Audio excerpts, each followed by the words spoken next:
सध्या पंकजा मुंडे यांचा हा व्हिडिओ तुफान व्हायरल होत आहे आणि याच व्हिडिओमुळे पंकजा मुंडे अडचणीत येऊ शकतात। त्याचं कारण म्हणजे सरपंच संतोष देशमुख यांच्या हत्या प्रकरणात ज्यांच्यावर गंभीर आरोप झालेत त्या वाल्मिक कराडांबरोबर पंकजा मुंडे या व्हिडिओत दिसतायत। मात्र याच बरोबर संतोष देशमुख यांच्या प्रकरणात वाल्मिक कराड मास्टर माइंड असल्याचा आरोप संदीप क्षीरसागर यांनी केला होता।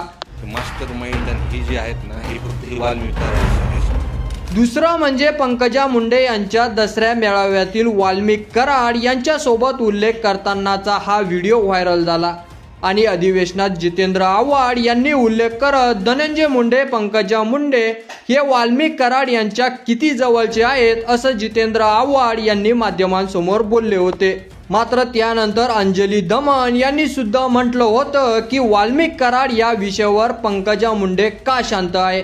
कालच संध्याकाळी मी पंकजा मुंडे यांना मेसेज पाठवण्याचा प्रयत्न केला की तुम्ही गप्प का, तुम्ही एक मंत्री आहात बीडच्या आणि आजपर्यंत बीडमध्ये एवढी मोठी घटना घडली आणि ज्या व्यक्तीविरुद्ध तुम्ही भगवानगडावरनं बोलला होतात तो व्यक्ती सुद्धा खंडणीच्या आरोपात तर सरळ सरळ दिसतोय।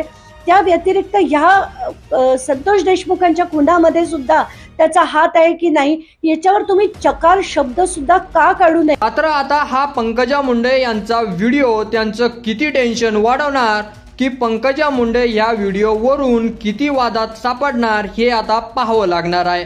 की यावर तुम्हाला काय वाटतं ते तुम्ही आपल्या कमेंट बॉक्समध्ये लिहायला अजिबात विसरू नका आणि असेच नवीन व्हिडिओ पाहत राहण्यासाठी आपल्या मराठी एल्गार या यूट्यूब चॅनलला सबस्क्राईब करा। व्हिडिओ आवडला असेल तर जास्तीत जास्त शेअर करा। धन्यवाद।